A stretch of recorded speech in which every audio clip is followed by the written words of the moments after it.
Hello friends, मैं पंकज एक बार फिर से आप सभी का क्रेजी जी के ट्रिक के ऑनलाइन यूट्यूब प्लेटफॉर्म रूट पर स्वागत करता हूं। आज के सेशन में हम इंडियन पॉलिटी में आगे बढ़ेंगे। डीपीएसपी मतलब directive principles of state policy को हम डिस्कस कर रहे थे। कुछ आर्टिकल्स मैंने आपको वहां पर बताए थे। आज हम उन आर्टिकल्स की डिटेलिंग देखेंगे और साथ ही साथ उनसे रिलेवेंट जो एमसीक्यूज क्वेश्चन है उनको हम यहाँ पर सॉल्व करने की कोशिश करेंगे कि जितना हमने पढ़ा है हमको इजीली समझ में आया या नहीं।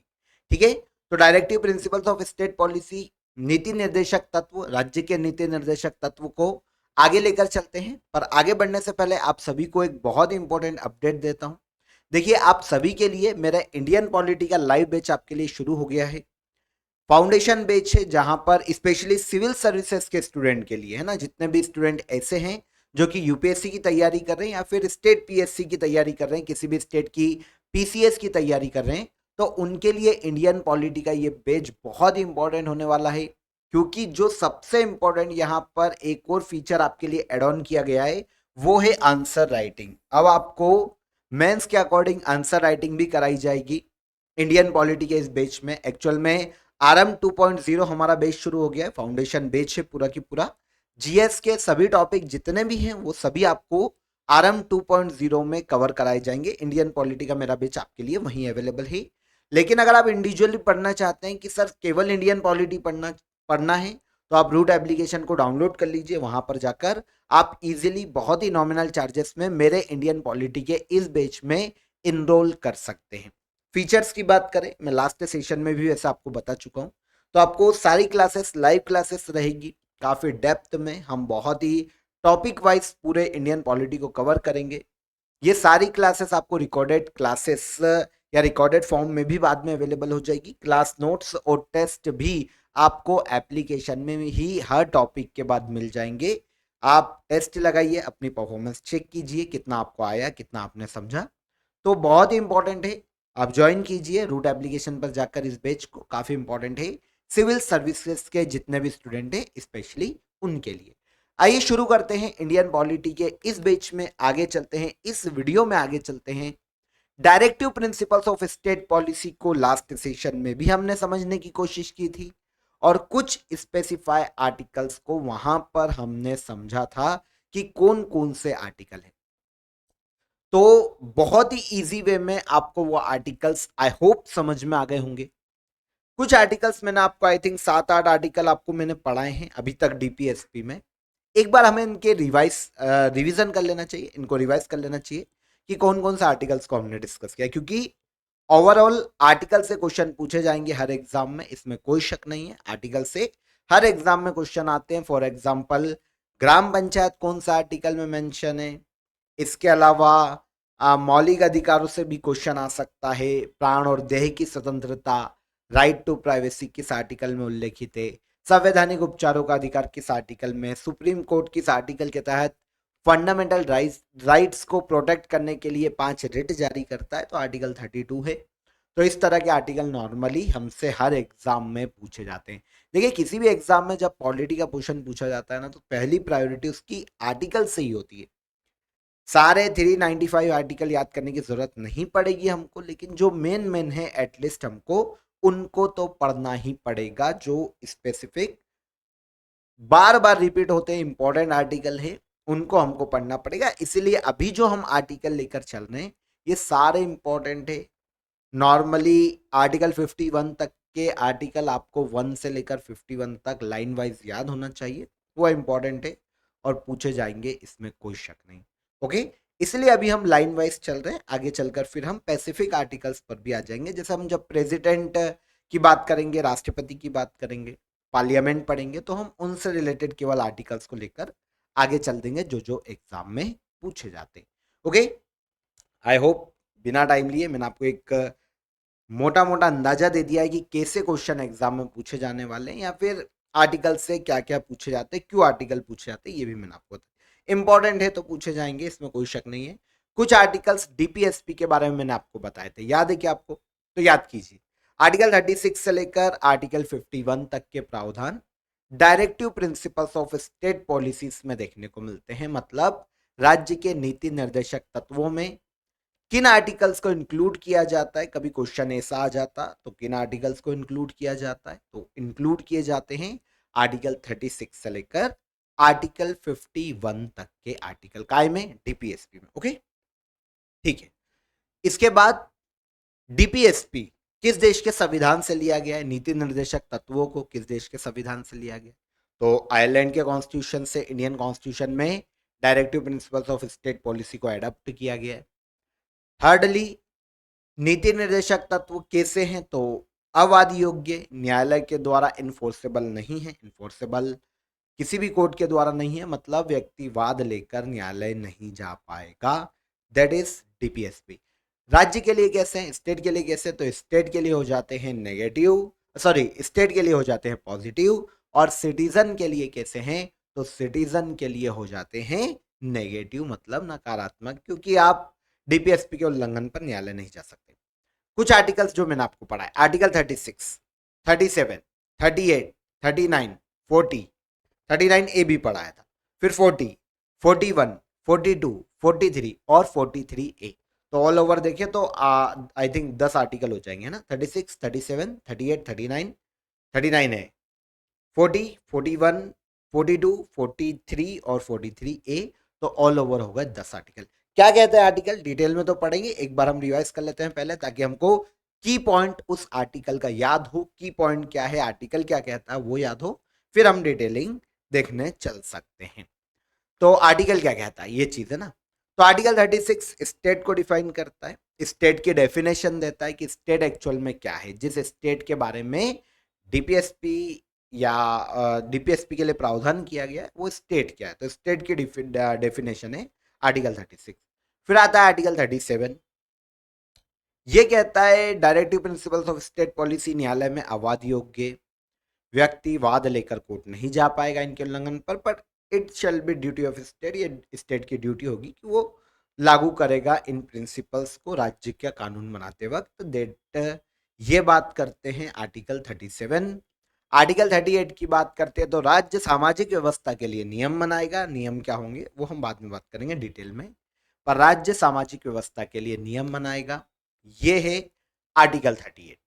फिर आता है आर्टिकल 39, और आर्टिकल 39 ये प्रावधान करता है राज्य द्वारा अनुसरणीय कुछ तत्व, मतलब राज्य जिनका अनुसरण करे, ऐसे कुछ की पॉइंट्स, कुछ तत्व हैं जो कि मेंशन किए गए हैं आर्टिकल 39 में। फिर 39 ए भी यहां पर इंक्लूड है। 39 ए की बात करते हैं तो समान न्याय और निशुल्क विधिक सहायता का प्रावधान आर्टिकल 39 ए में देखने को मिलता है, समान न्याय और निशुल्क विधिक सहायता, ठीक है। आर्टिकल 40 में चलते हैं तो ग्राम पंचायत की बात होती है आर्टिकल 40 में। आर्टिकल 41 में आते हैं तो आर्टिकल 41 प्रावधान करता है किसके लिए, तो आर्टिकल 41 प्रावधान करता है कि भाई हर व्यक्ति को काम शिक्षा और काम शिक्षा और जो न्याय है वो दिया जाएगा, काम शिक्षा और चिकित्सक की सहायता है वो दी जाएगी, हर व्यक्ति को प्राप्त होगा, ये उनका अधिकार है, तो राज्य का कर्तव्य हो जाता है। आर्टिकल 42 में आते हैं तो जैसे 42 की बात करते हैं तो वहां पर प्रसूति सहायता की भी बात की गई है, प्रसूति सहायता का उपबंध आर्टिकल 42 में देखने को मिलता है ना। 43 पे आते हैं तो निर्वाह मजदूरी की बात की गई है आर्टिकल 43 में। 43 में हर व्यक्ति को एक मिनिमम निर्वाह मजदूरी मिलेगी। और 43 ए की बात करते हैं तो 43 ए मजदूरों की प्रबंधन में भागीदारी सुनिश्चित करने की बात करता है, मतलब राज्य से कानून बनाएगा कि भाई जो मजदूर वर्ग है उनकी प्रबंधन में, मैनेजमेंट में भागीदारी को सुनिश्चित किया जा सके। ये आर्टिकल मैंने आपको बताए थे, अब हम डिटेलिंग देखेंगे और फिर आज हम इनके एमसीक्यूज लगाएंगे ताकि हमें प्रॉपर इनसे रिलेटेड जितने भी एमसीक्यूज पूछ सकता है वो याद हो जाए ना। हम अभी कुछ आर्टिकल्स को लेंगे और बाद में जब पूरा डीपीएसपी खत्म हो जाएगा तो हम ऑल ओवर सभी कुछ क्वेश्चंस को लेंगे रिवीजन के तौर पर, लेकिन जब डीपीएसपी पूरा पढ़ लेंगे तो ऑल ओवर हम ऑलमोस्ट 20-30 क्वेश्चन एक साथ लेकर पूरे डीपीएसपी को कवर करने की कोशिश करेंगे। आर्टिकल 36, 37 समझ में आ गया। अब देखो डिटेल देखते हैं। आर्टिकल 38 क्या कहता है, राज्य लोक कल्याण की अभिवृद्धि के लिए सामाजिक व्यवस्था बनाएगा, लोगों का कल्याण हो ऐसे ही नियम राज्य को बनाने, ऐसे ही कानून राज्य को बनाने। भाई लोक कल्याण कैसे होगा, तो लोक कल्याण कैसे होता है, सामाजिक व्यवस्था कैसे बनती है, आपको पता है? एक पब्लिक प्लेस पे हम धूम्रपान नहीं कर सकते, ये भी सामाजिक व्यवस्था बनाने का एक तरीका है। शराब पीकर गाड़ी नहीं चलाएंगे, क्या है ये, सामाजिक व्यवस्था बना रहे हैं ना हम। राज्य लोक कल्याण होगा भाई, अगर शराब पी के गाड़ी चला रहा है तो उसका एक्सीडेंट होना फिक्स है। ऐसी कंडीशन में राज्य ने फाउंडेशन लगा रखा है कि भाई शराब पी के गाड़ी, ड्रंक एंड ड्राइव का केस लग जाएगा आप पे। पब्लिक प्लेस पर आप धूम्रपान नहीं कर सकते, आप शब्द एब्यूज वर्ड यूज नहीं कर सकते, दैट इज क्या है ये, सामाजिक व्यवस्था बनाना है ना। समाज में रहने लायक, मनुष्य के रहने लायक जो भी सिचुएशन उचित है उसको बनाए रखना, ये कहलाता है सामाजिक व्यवस्था बनाना। तो आर्टिकल 38 स्पेशली ये प्रावधान कर देता है कि भाई राज्य लोक कल्याण की अभिवृद्धि के लिए सामाजिक व्यवस्था बनाएगा। आर्टिकल 38 सारी चीजें आ जाती है वैसे सामाजिक व्यवस्था में। ठीक है, तो राज्य का कर्तव्य, राज्य विशेषकर, अब यहां पर बात हो गई विशेष रूप से किस पे फोकस करे, सारी व्यवस्था तो बना नहीं है पर फिर भाई, फिर भी अगर फोकस करना है तो किस पर, आय की असमानता को कम करने का प्रयास करें।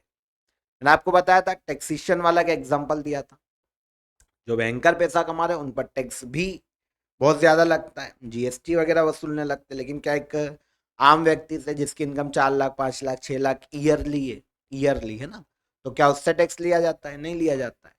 क्यों? आय की असमानता को खत्म करना है। अगर ऐसा होएगा कि सभी के लिए आप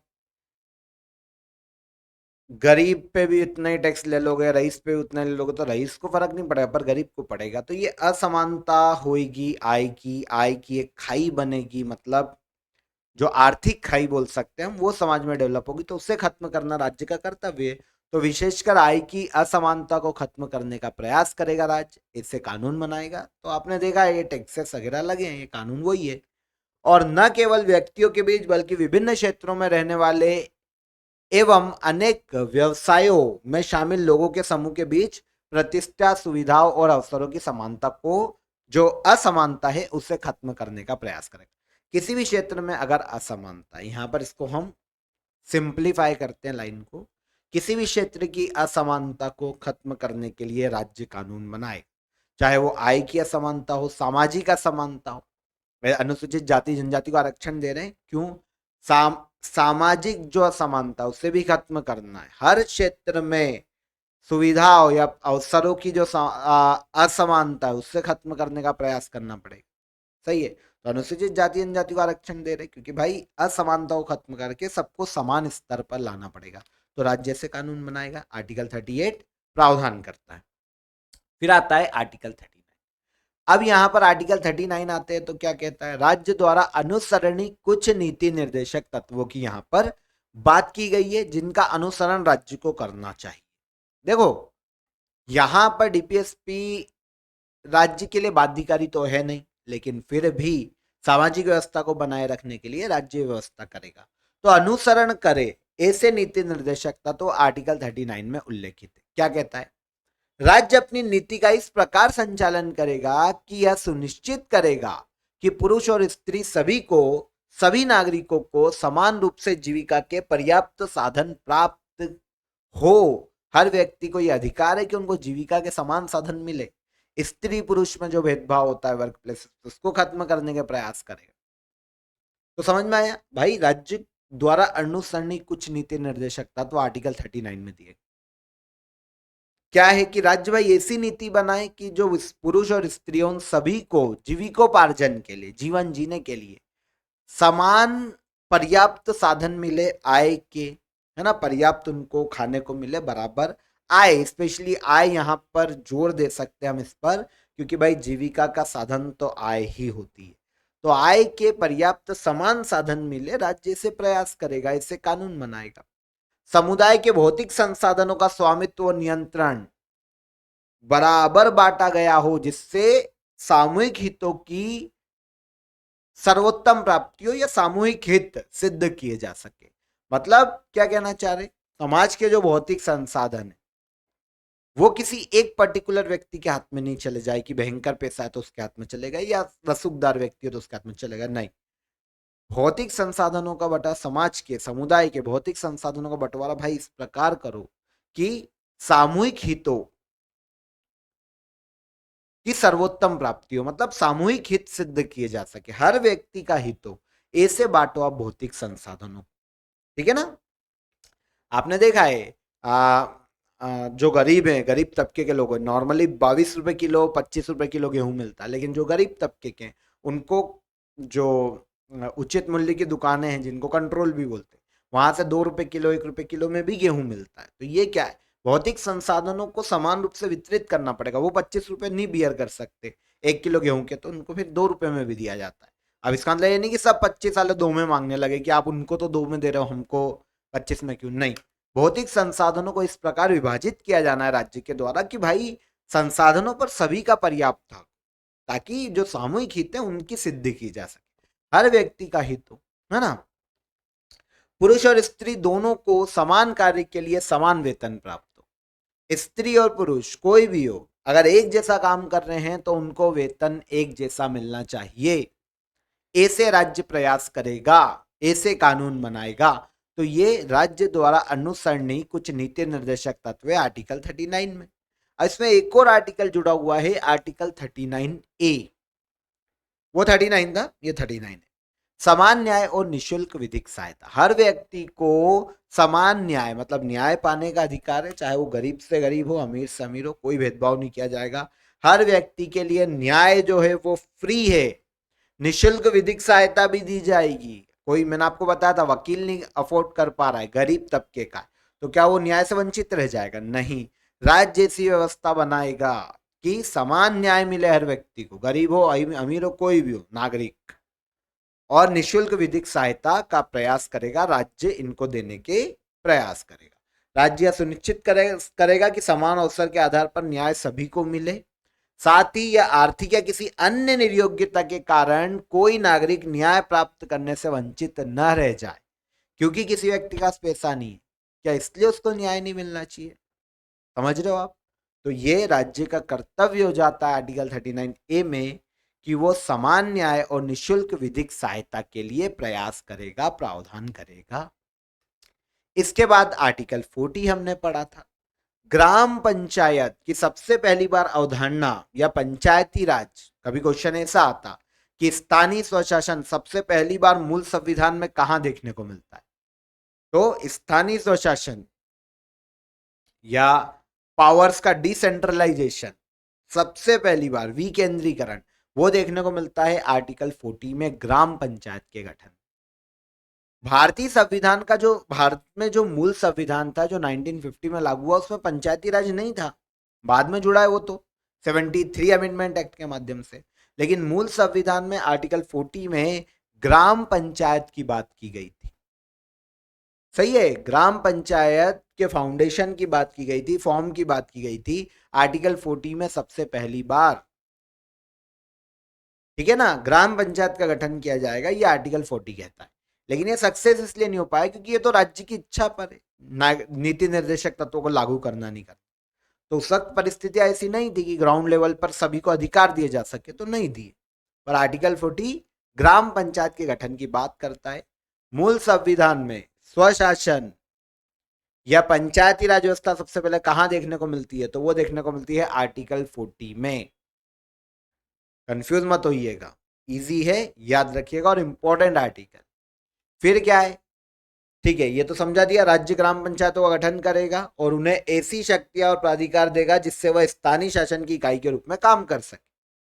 पावर्स दी जाएगी ताकि ये ग्राउंड लेवल पर अपने डिसीजन ले सके, विकास के काम कर सके। आर्टिकल 41, कुछ दशाओं में काम, शिक्षा और लोक सहायता पाने का अधिकार। हर व्यक्ति को राज्य अपने आर्थिक सामर्थ्य और विकास की सीमाओं के भीतर, देखिए यहां पर ये चीज नोटिफाइड कर दी कि ऐसा नहीं है कि बिल्कुल राज्य खुद परेशान है और अधिकार दे रहा है, नहीं, यहाँ पर राज्य को प्रायोरिटी दी गई। राज्य को कहा गया कि भैया अपना आर्थिक सामर्थ्य देखिए हर राज्य, और अपने विकास की कितनी सीमा है ना, विकास के लिए कितना पैसा है, इसके आधार पर हर व्यक्ति के काम पाने, शिक्षा पाने और इसके अलावा लोक सहायता पाने के अधिकार का उपबंध करेगा। कौन करेगा? राज्य करेगा। इसीलिए मैंने आपको बताया था हर व्यक्ति समान रूप से अप्लाई करते हैं गवर्नमेंट जॉब में, कोई भेदभाव नहीं, है ना। शिक्षा 14 वर्ष से कम उम्र के हैं तो निःशुल्क दी जाएगी, शिक्षा पाने का अधिकार दिया जाता है। आंगनवाड़ियों में मिड डे मील की व्यवस्था है, दोपहर का खाना फ्री दिया जाता है। आंगनवाड़ियों में जो बच्चा आता है उनको ड्रेस दी जाती है फ्री में, उनको साइकिलें दी जाती है, बुक्स दी जाती है, एक टाइम के खाने का खर्चा मिड डे मील दोपहर में उगाए। ये क्यों कर रही है गवर्नमेंट अपने पैसे से? इतने इतना क्यों अपने पैसा व्यय करे गवर्नमेंट? क्यों? क्योंकि भाई उसकी जिम्मेदारी है, वो शिक्षा के अधिकार से वंचित नहीं करेगी किसी। ये उसकी जिम्मेदारी, रिस्पॉन्सिबिलिटी है। इसलिए आपने देखा है आंगनवाड़ियां चल रही है, सरकारी स्कूल्स चल रहे हैं, फंड दिया जाता है, बच्चों के लिए व्यवस्थाएं की जाती, साइकिल भी फ्री दी जाती है, स्कॉलरशिप दी जाती। क्यों दे रहे हैं? ताकि शिक्षा का अधिकार मिले। और लोक सहायता पाने का अधिकार, पुलिस व्यवस्था, निशुल्क विधिक सहायता, सरकारी वकील, लोक सहायता ही है ना। कुछ भी गवर्नमेंट काम कराना है, नगर निगम का कुछ काम है, कहीं का भी कुछ काम है, तहसील का कुछ काम है, तो आप जाके करवा लेते हो। क्यों? क्योंकि लोक सहायता पाने का अधिकार है, गवर्नमेंट ने इनके लिए विभाग बना रखे। आर्टिकल 41 के तहत ये गवर्नमेंट की जिम्मेदारी है, तो वो दे रहा है। समझ में आया? इसके बाद आपको यहाँ पर का मनरेगा, देखो महात्मा गांधी राष्ट्रीय ग्रामीण रोजगार गारंटी योजना, जिसे मनरेगा के नाम से जाना जाता है, पहले नरेगा था, अब मनरेगा के नाम से जाना जाता है। ये काम पाने के अधिकार के अंतर्गत ही आता है ना। गरीब तबकों को काम दिया जा रहा है मनरेगा योजना से, एक पर्टिकुलर उनको रोज उनके काम का उनका पे आउट दिया जाता है, 150 रुपये 200 रुपये जो भी फिक्स है। तो ये इसी आर्टिकल को सिद्ध करने के लिए तो गवर्नमेंट ये योजना चला रही है, आर्टिकल 41। फिर आता है, चलिए ये तो हो गया, आगे आते हैं आर्टिकल 42, काम की न्याय संगत और मनोवांछित दशाओं तथा प्रसूति सहायता का उपवन। मतलब काम की न्याय संगत दशाएं मिले हर व्यक्ति को, मतलब वर्क प्लेस फ्रेंडली मिले, जहां पर वो काम कर सके, उसका आर्थिक सामाजिक जीवन उच्च हो, उसका मानसिक स्थिरता बनी रहे, वो खुशहाल रहे, है ना। तो ये क्या है? काम की न्याय संगत दशा, उसके मनोवांछित दशाएं तो मिले उसको काम की, है ना। मनोवांछित दशाएं, न्याय संगत दशाएं। और प्रसूति सहायता का उपबंध करता है राज्य। मैटरनिटी लीव का मैंने आपको एग्जांपल दिया, राज्य ये सारी व्यवस्था करता है। इसलिए कंपनी अधिनियम, ये सब क्या है? ये कामगारों के अधिकारों में ही बात करते हैं। कंपनी अधिनियम की भैया एक मिनिमम पेमेंट आपको मजदूरों को देना है, उनके ऐसा नहीं है जहां वर्क प्लेस पे काम कर रहे हैं शुद्ध पानी भोजन की व्यवस्था करो उनके लिए, धुआं नहीं होना चाहिए, ऐसा नहीं कारखाने की चिमनी के बिल्कुल मुंह पे बिठा दिया उनको, नहीं, इन्वायरमेंट सही होना चाहिए। तो क्या न्याय संगत दशा, उनकी भी इच्छा होगी काम करने की, मजदूरों की मनोवांछित दशा। और अगर ऐसी महिलाएं जो प्रेग्नेंट है, होने वाली या हो चुकी है, या डिलीवरी हो चुकी है, बच्चा हो चुका है, ऐसी महिलाओं को प्रसूति सहायता का भी उपबंध है। इसलिए मैटरनिटी लीव का ही प्रावधान है कारखाना एक्ट में। तो ये सब क्यों बना रखा है स्टेट ने या फिर राज्य ने? लॉ क्यों बना रखे? क्यों? क्योंकि आर्टिकल 42 की अवधारणा को उनको लागू करना है।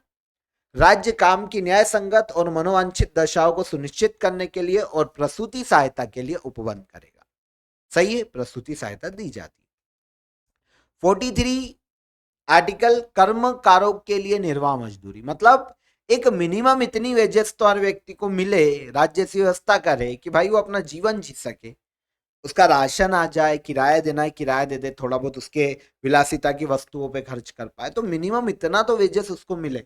तो राज्य कानून बनाएगा इसके लिए, कानून बनाकर कृषि उद्योग या अन्य प्रकार के सभी कर्मचारियों के लिए निर्वाह मजदूरी, मिनिमम मजदूरी के लिए प्रावधान करेगा कि भाई इनको इतना मिनिमम मिलना चाहिए।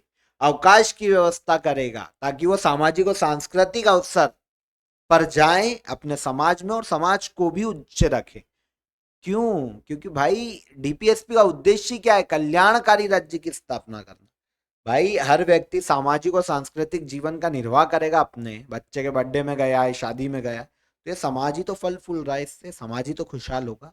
तो राज्य कर्मचारियों के लिए निर्वाह मजदूरी की व्यवस्था करेगा, कारखानों वगैरह में अवकाश वगैरह की व्यवस्था करेगा, जीवन स्तर को उठाने के लिए प्रयास करेगा हर व्यक्ति के।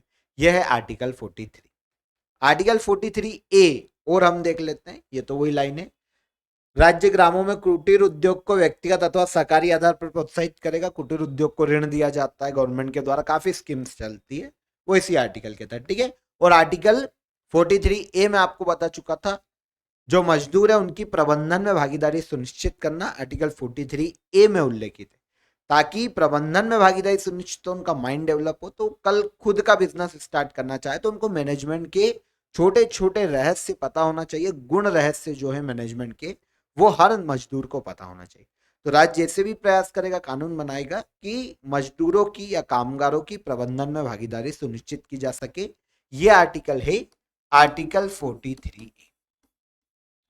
ओके, तो यहां पर कल जिन आर्टिकल्स को हमने शॉर्ट में देखा था, आज हमने उनकी पूरी डिटेलिंग देख ली, पूरा मैप समझ लिया, मैपिंग कर ली सारे आर्टिकल्स की। अब हम कुछ क्वेश्चंस लगाएंगे, 4-5 क्वेश्चंस, ताकि ये जो आर्टिकल पढ़े या डीपीएसपी को अभी तक हमने जितना समझा है वो हमको पता चले कि हमको पूरा याद हुआ कि नहीं। ठीक है, आई संविधान का कौन सा अनुच्छेद यह प्रावधान करता है कि नीति निर्देशक तत्व न्यायालय में वाद योग्य नहीं है? बहुत बार बता चुका हूं मैं। कौन सा आर्टिकल है? 37, 40, 47, 49। 47, 49 तो अभी हमने पढ़ी, तो 37 या 40 तो ग्राम पंचायत है, तो आंसर हो जाएगा क्या? 37। आंसर हो गया आंसर ए। ठीक है, न्यायालय में वाद योग्य नहीं है डीपीएसपी, ये प्रावधान करता है आर्टिकल 37। इसके बाद नीति निर्देशक तत्व के आर्टिकल 42 में किस संकल्पना को साकार किया गया है? तो देखिए, कर्मचारियों के लिए निर्वाह मजदूरी, ये तो आर्टिकल 43 है। समान न्याय और निशुल्क विधिक सहायता, यह आर्टिकल 39A है। पोषण स्तर और लोक स्वास्थ्य में सुधार, ये तो अभी हमने पढ़ा ही नहीं, छोड़ देते हैं।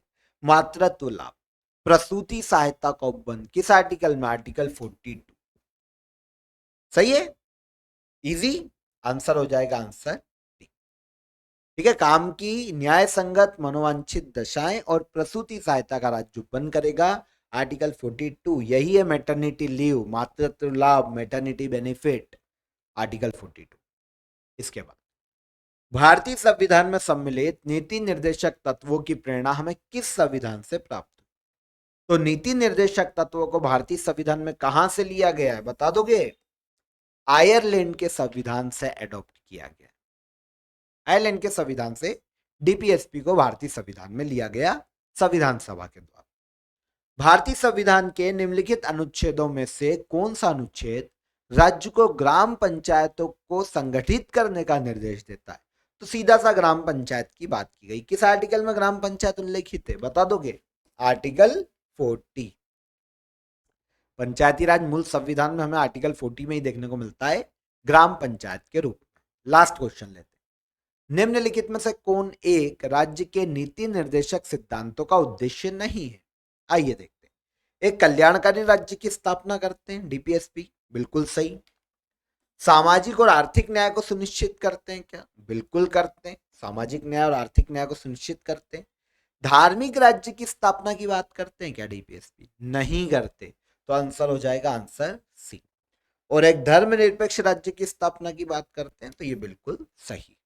तो नीति निर्देशक सिद्धांतों के संबंध में कौन सा सही नहीं है, या क्या नीति निर्देशक सिद्धांतों का उद्देश्य नहीं है? तो एक धार्मिक राज्य की स्थापना करना डीपीएसपी का उद्देश्य नहीं। ओके, 43A तक के सभी आर्टिकल्स को डिस्कस किया हमने यहाँ पर, उनके एमसीक्यूज को समझा। कल 44 से आगे चलेंगे, 51 तक के सारे आर्टिकल्स को कवर करेंगे। ठीक है, और उसके बाद हम एमसीक्यूज पूरे डीपीएसपी के एक साथ डिस्कस करेंगे। अगर आपको ये वीडियो अच्छा लगा हो तो वीडियो को लाइक और शेयर कर दीजिए, चैनल को सब्सक्राइब कर लीजिए। फिर मुलाकात करेंगे नेक्स्ट वीडियो में, तब तक अपना ख्याल रखिए। जय हिंद, जय भारत।